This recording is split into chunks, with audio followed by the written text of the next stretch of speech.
Hard times shape the way a nation eats, and few moments tested American kitchens like the Great Depression.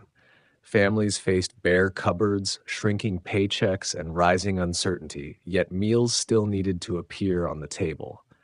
Out of that pressure came a kind of quiet creativity, the sort that turned almost nothing into something worth remembering. Water pie was one of those dishes. It looked plain, almost strange, but it carried the same purpose so many depression recipes carried, to offer comfort when comfort was hard to find. At first glance, it didn't make sense. How could water, sugar, and a little flour become a dessert? But for women who had already learned to stretch every scrap of food, the recipe wasn't a miracle. It was another lesson in survival. They cooked with instinct instead of abundance, trading luxury for resourcefulness, and somehow it still felt special. The smell of a pie baking in the oven meant hope, even if the ingredients were humble. This story isn't about a recipe, it's about the people who made do with whatever they had. It's about the country that learned to pull sweetness out of the hardest years it had ever seen. As we step back into the kitchens of the 1930s, you'll see that water pie wasn't just a dish.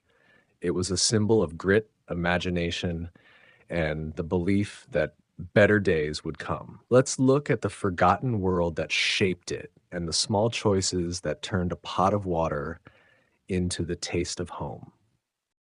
Number 1, the strange pie that shouldn't exist.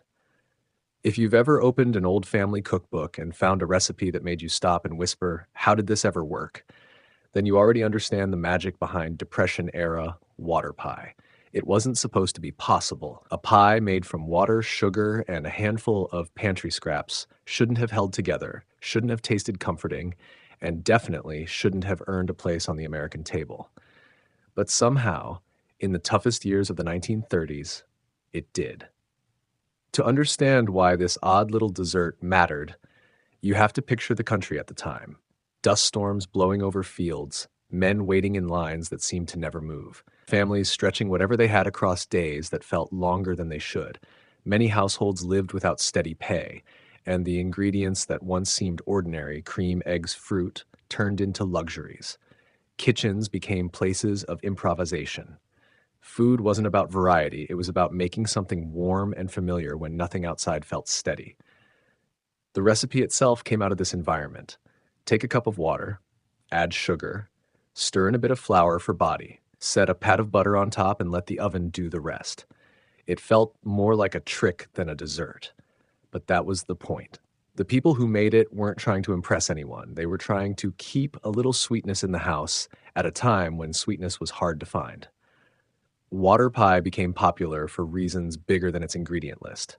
It was cheap, of course, but it was also dependable. You could make it with the last of your baking staples and still bring a pie to the table on Sunday.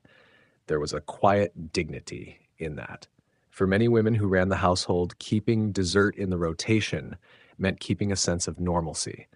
The pie stood in for the richer custards and fruit fillings they could no longer afford, and it gave families a moment that felt familiar, almost safe. There's an emotional twist hidden in its simplicity. People who grew up in the Depression often didn't remember water pie as a sign of hardship. They remembered the way it smelled when it came out of the oven, the way it jiggled slightly before it set, the way their mothers sliced it like it was a treat rather than a necessity. It became a dish measured not in richness, but in tenderness, a reminder that even in the leanest years, someone was still trying to make evenings feel special. And so this strange little pie stayed in family recipe boxes long after conditions improved. It became a living memory, passed quietly through generations. As we move forward, we'll look at the kitchens, the women, and the choices that shaped the rest of this story. Number 2, kitchens with bare cupboards. If you step into a Depression-era kitchen in your imagination, you don't see the warm, bustling picture we often associate with old-fashioned cooking. You see shelves that look almost emptied out by a long winter. You see jars that once held dried fruit now filled with nothing but air. You see a sack of flour tied tighter than usual because there isn't much left inside. These kitchens weren't places of abundance. They were places where people learned to stretch, substitute, and invent, because they had no choice. The backdrop to all of this was harsh. Between lost jobs, falling wages, and the collapse of local farms, the average American household simply didn't have access to the ingredients they had relied on for generations. Staples like eggs, butter, and milk became far more expensive than most families could justify. Grocery trips turned into quiet calculations. What would last, what could be skipped, and what might carry the family through another week. Many meals were built around whatever scraps were left from the day before. This is the world that gave rise to water pie. It wasn't created out of creativity for creativity's sake. It came from the empty corners of cupboards and the stubborn determination to keep something resembling dessert on the table. Women would look at what they had, usually a little sugar, a handful of flour, and a bit of butter, and make the best of it. It wasn't glamorous. It wasn't even intended as a recipe that would be remembered decades later. It was simply a way to fill the gap left by the deserts families could no longer afford. What made this kitchen reality so important is that meals carried emotional weight. Food wasn't only fuel. It was routine, comfort, and a sense of stability in a time when almost nothing felt stable. A pie, even one made mostly from water, signaled that life still had small joys left. It meant the family could sit down after a long day and share something sweet, even if only slightly. The act of baking became an act of resilience. There's a surprising twist hidden in those bare cupboards. Many households later recalled that they didn't feel deprived in the same way we might imagine now. They remembered their mothers pulling together meals without complaint. They remembered how normal it seemed to make do. To them, the scarcity didn't overshadow the care that went into every dish. A pie made from nearly nothing still felt like a gift. And it's in these sparse kitchens, with their worn shelves and careful rationing, that water pie found its place. Not because it tasted extraordinary, but because it offered a small moment of normal life when the world outside felt anything but normal. Number 3, the women who invented it. When we talk about Depression-era recipes, we rarely know the names of the women who created them. They weren't chefs, and they didn't write cookbooks. They were mothers, grandmothers, and neighbors who stood in front of stoves that burned unevenly and asked themselves the same question every day: how can I make something out of almost nothing? Water pie is one of the clearest examples of their quiet ingenuity. Most of these women had grown up in a different world. They remembered cakes made with cream, pies filled with fruit from the orchard, and pantries that usually had a little extra tucked away. The shift into the 1930s wasn't just economic, it was emotional. They found themselves responsible for holding households together while the country buckled under hardship. Their husbands searched for work, their children needed steady meals, and the kitchen became the place where determination turned into survival. The invention of water pie didn't happen in a single town or in a single moment. It appeared in scattered stories across farm communities, mining towns, and small city neighborhoods. A woman somewhere tried to stretch her last bit of flour. Another saved the final spoon of sugar for something sweet. Someone else realized that a pat of butter could float on top of thin custard and give the illusion of richness. These ideas spread through conversation, shared over fences, at church suppers, or during quilting circles. Recipes weren't written so much as remembered. Why these women mattered goes far beyond the ingredients they used. Their approach to cooking shaped the emotional rhythm of the home. In a time when everything felt uncertain, each meal they created was a signal that life could still feel familiar. They weren't just feeding people, they were steadying them. A recipe like water pie didn't just solve the problem of scarce ingredients, it preserved the ritual of dessert, something that made families feel normal even when the world around them wasn't. The emotional twist comes in looking at how these cooks thought about their own work. Many didn't see themselves as inventive. They were simply doing what needed to be done. Yet, decades later, their children and grandchildren recalled these women with deep respect. They remembered how calm they seemed, how they didn't let fear spill over into the kitchen. A pie that cost almost nothing somehow carried a sense of care that people still talk about. And so the women who created water pie never saw themselves as recipe developers. But their instincts, thrift, and steadiness built dishes that survived long after the worst years faded. Their creativity shaped the foods we now look back on with fascination. 4. The magic of thickening water. At first glance, the idea of turning plain water into pie filling feels almost like a parlor trick. You look at the recipe and think, there's no way this should work. But that sense of disbelief is exactly what made water pie so remarkable during the Depression.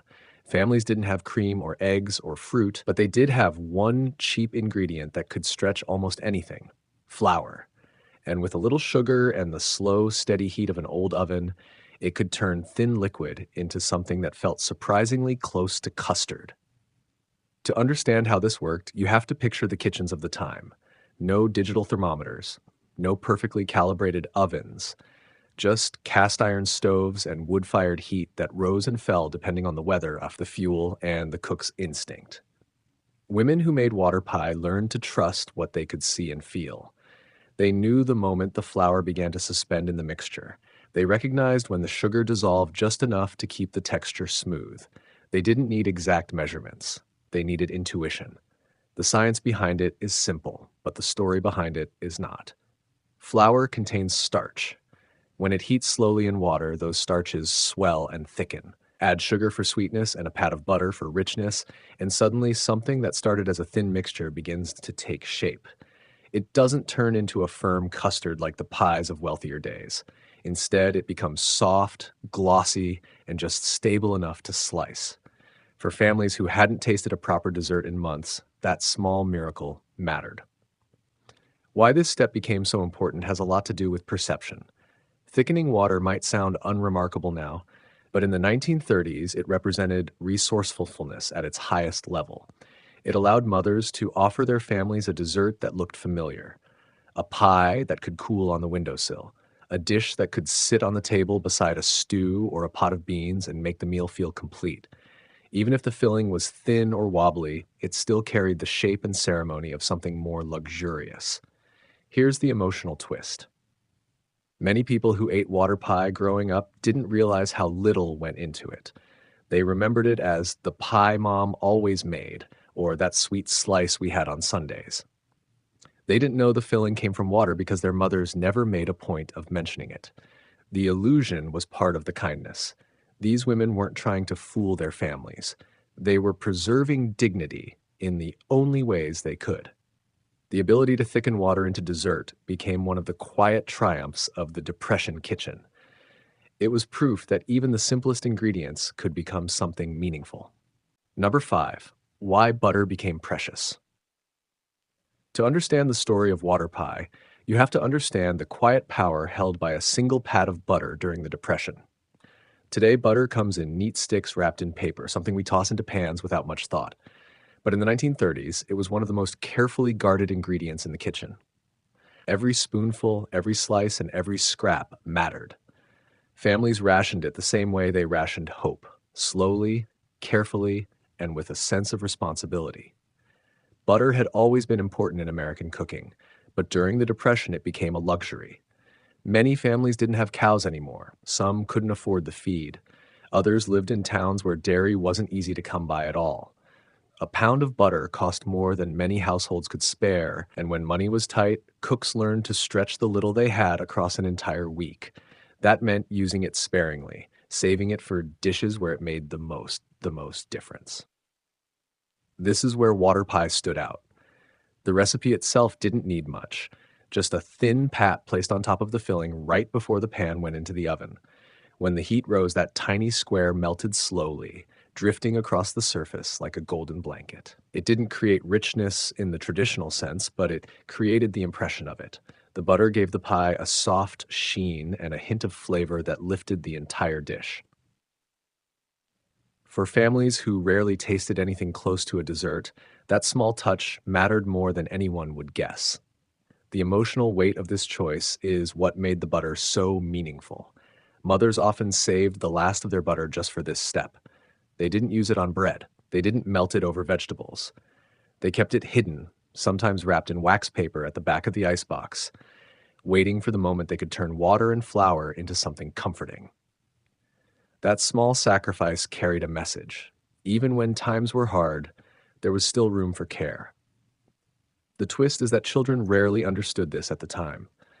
Many remembered the glossy top of the pie or the faint buttery smell as it cooled, but they didn't realize how carefully that one pat had been saved.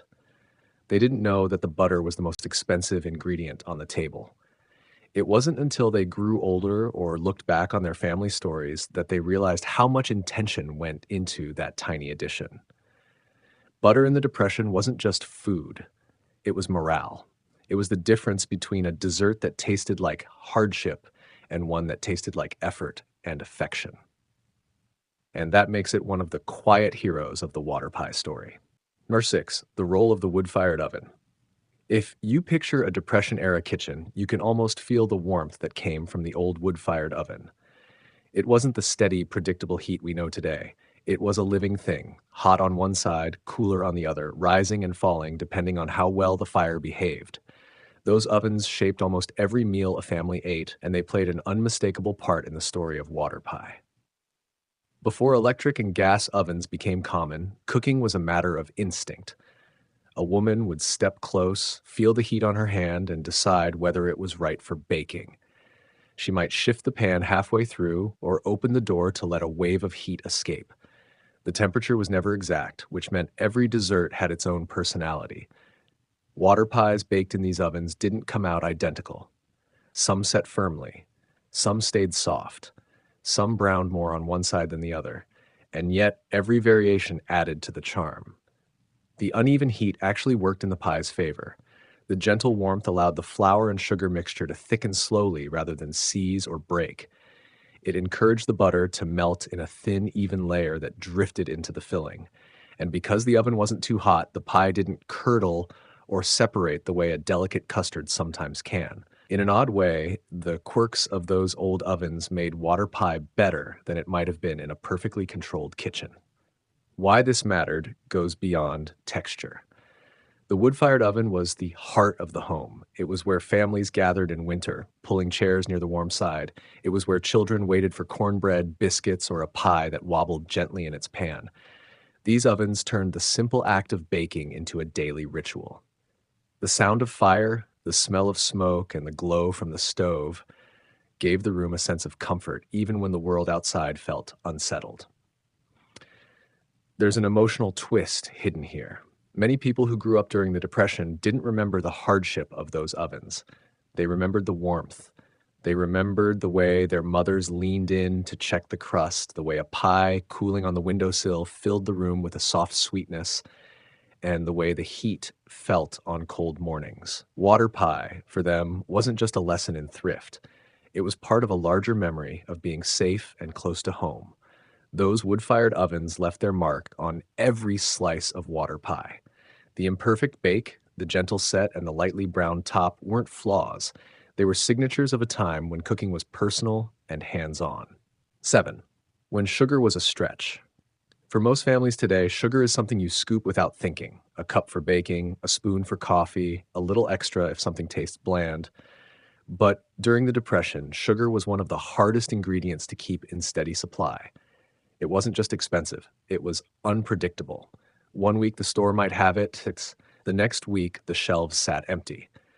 And when a family did manage to buy some, they guarded it carefully, measuring each spoon with a sense of responsibility that's hard to imagine now. Sugar mattered to water pie because it was the ingredient that made the whole dessert feel like a real treat instead of a reminder of scarcity. Without sugar, the filling would have been nothing more than warm, thickened water. With sugar, even a small amount, the pie felt like something worth setting on the table. But cooks had to be strategic. Many kept the sugar jar tucked away behind flour sacks, so children wouldn't dip into it. Others mixed white sugar with a bit of brown sugar or even corn syrup when they had it, stretching the sweetness as far as it would go. Why sugar was so important has as much to do with emotion as flavor. A sweet dessert signaled that the family still had a little comfort left. It softened the edges of long days and gave children something to look forward to. Even if the pie wasn't rich, even if the sweetness was faint, it was enough to make a meal feel complete. Water pie didn't need much sugar, just enough to make the filling pleasant. But that small amount was often the biggest sacrifice in the recipe. The surprising twist is that families often didn't feel deprived by this limitation. Many remembered their desserts as tasting just right, not lacking. Children who grew up during the Depression weren't comparing these pies to bakery treats or holiday spreads. They were comparing them to weeks when dessert was nothing more than a story told at the table. A lightly sweetened slice felt generous, even luxurious. And years later, when times improved, some people found modern cakes and pies almost too sweet compared to the desserts of their childhood. There's also a quiet pride woven into this part of the story. Women who managed to keep sugar in the house were seen as especially resourceful. They knew the tricks of stretching supplies, trading with neighbors, or substituting carefully. A water pie made with just enough sugar wasn't a sign of shortage. It was a sign of control, proof that the home still had moments of normal life. So while sugar was one of the most challenging ingredients to afford, it was also one of the most meaningful. It reminded families that sweetness didn't disappear simply because money did. 8. The pie that traveled town to town. Long before recipes spread through television shows, glossy magazines, or online posts, they moved through something far more personal: people. A dish survived only if someone cared enough to share it. And that's how water pie made its way across the country during the Depression. It wasn't introduced by chefs. It didn't come from a published cookbook. It traveled in the quiet ways families communicated, through church socials, handwritten notes, and simple conversations between neighbors. Most communities at the time were tightly knit. Families leaned on one another because they had to. If one household found a clever way to stretch ingredients, word spread quickly. Sometimes it happened during a visit on a front porch. Sometimes it happened at a quilting circle when talk of family and food mixed as naturally as the stitches forming under steady hands. Someone would say, "I made a pie yesterday from hardly anything," and the recipe would begin its journey. The most common way water pie spread was through church gatherings. These events weren't just social, they were a lifeline.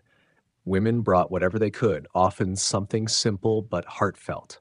A water pie cooling on a table didn't look extraordinary, but when people learned it had been made from water, flour, and sugar, it grabbed attention. Someone asked for the method.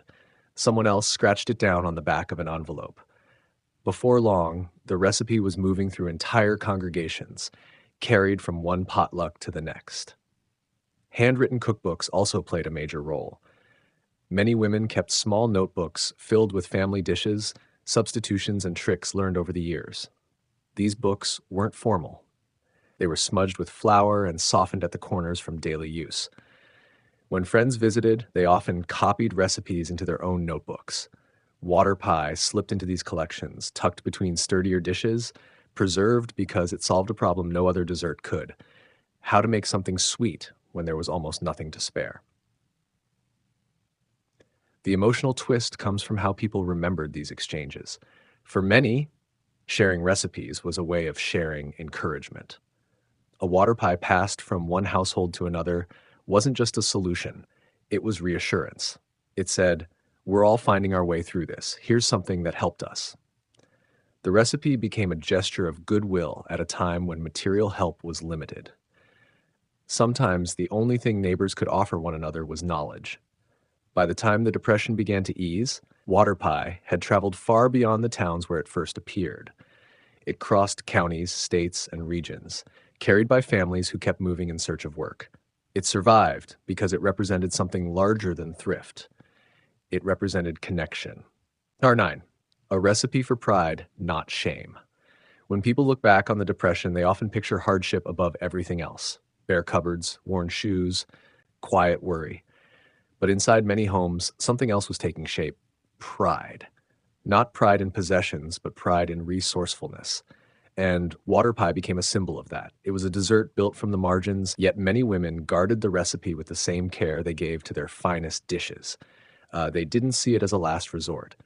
They saw it as proof that they could still create something worthwhile in the middle of scarcity. For many cooks, pie was the test of a household. A well-made pie showed skill. It showed care. And it showed a sense of tradition that stretched back through mothers and grandmothers. When the Depression arrived and ingredients began to disappear, losing the ability to make pie felt like losing a part of home. Water pie kept that tradition alive. Even if the filling wasn't rich, the act of baking it, mixing the ingredients, shaping the crust, letting it cool on the table, preserved something familiar. That's why so many women took quiet pride in mastering it. They learned how much flour was just enough to help the filling set. They learned how to add sugar so the sweetness felt gentle rather than thin. Some even adjusted the baking time to match their unpredictable stoves. They perfected water pie not because it was glamorous, but because it kept dessert on the table at a time when dessert felt almost impossible. The pride also came from something deeper. In many families, women carried the emotional burden of the era. They weren't just responsible for meals, they were responsible for morale. A home that still smelled of baking felt hopeful. A pie served after supper, even one made from nearly nothing, reassured everyone that there were still small joys left. Creating that moment took skill, it took intuition, and it took a sense of steady determination that many of their children didn't understand until much later in life. Here's where the emotional twist appears. While some women shared the recipe freely with neighbors, others tucked it into the back of their cookbooks. Not because they were ashamed, but because they saw it as their personal solution to a difficult time. It was part of how they kept their families going. They didn't talk about it often. They just did what needed to be done. Years later, their children would find those handwritten notes, sometimes barely a few lines long, and realize how much ingenuity was hidden in them. Water pie wasn't a culinary achievement in the traditional sense. It didn't dazzle. It didn't aim to impress. But it stood as a quiet statement of capability. It said that even when the pantry ran thin, the family would still sit down to a proper dessert. 10. Children who thought it was normal for the adults who made water pie, the recipe carried the weight of hard decisions and tight budgets. But for the children who grew up eating it, the story was very different. They didn't see scarcity. They didn't see improvisation. They saw dessert. To them, water pie wasn't a symbol of how little the family had. It was simply the pie their mother made on Sundays, or the treat that waited on the table after chores were done. Childhood has a way of softening reality, and water pie often became part of that gentler memory. Most children didn't know the recipe was unusual. They had never tasted the cream pies or fruit pies that earlier generations enjoyed, so they had nothing to compare it to. They knew the pie jiggled a little when it came out of the oven. They knew the top looked shiny from a small piece of butter. They remembered the sweet smell that filled the kitchen as it cooled on the windowsill. What they didn't know was that the filling came from a cup of water and a handful of flour that their mothers learned to stretch over an entire week. Why this mattered goes beyond nostalgia. During the Depression, families worked hard to shield their children from the fear that adults carried. Money worries, rationing, and shortages weren't topics discussed at the table. What children remembered instead were the rituals: setting plates, passing dishes, sharing slices. Water pie offered a moment of normalcy during years when normal life was difficult to maintain. It gave children a sense of routine and small celebration, even if the celebration was simple. The emotional twist shows up years later when those children grew into adults. Many didn't realize their childhood desserts were born out of necessity until they compared recipes with friends or looked back at old cookbooks. The moment of discovery was often surprising. They would say things like, "I had no idea that pie was made from almost nothing," or "I didn't know we were poor." What they remembered was the warmth of family, not the scarcity that shaped their meals. Some even tried to recreate the pie decades later. They expected it to taste thin or plain, but many found that it carried the same comfort as before. It wasn't the flavor that mattered. It was the memory. The sense of being safe at the table, of watching their mother cut generous slices even when she kept the smallest piece for herself. Water pie became a bridge between generations, a reminder that what children notice most isn't the richness of the food, but the love behind it. And so, for the kids who grew up in the Depression, water pie wasn't a hardship. It was home. It was steady. It was one of the small joys that outshone the difficulties of the time. Looking back at these recipes, it becomes clear that water pie wasn't simply a workaround or a budget dessert. It was a reminder of how Americans held on to normal life when everything else was slipping. Every ingredient spoke to the reality of the time. Every shortcut told a quiet story of a family doing its best. Today, the dish might seem unusual, even a little odd, but when you understand the world it came from, it starts to make sense. Families weren't looking for something fancy. They were trying to bring warmth to a table that didn't always have enough to fill it. These small desserts gave them something sweet to share, a moment of comfort that didn't depend on wealth or stability. That's why water pie matters. It teaches us that food is more than ingredients, it's memory, determination, and care. It's proof that even in the hardest years, people found a way to create something that felt like home. As we close this journey, one truth stands out. The Depression didn't just leave its mark on history books. It left its mark on kitchens, on families, and on the dishes they passed down. And while times changed, the spirit behind those recipes never disappeared. Maybe that's why these old dishes stay with us. They remind us that resilience can taste simple, and sometimes the sweetest things come from almost nothing at all.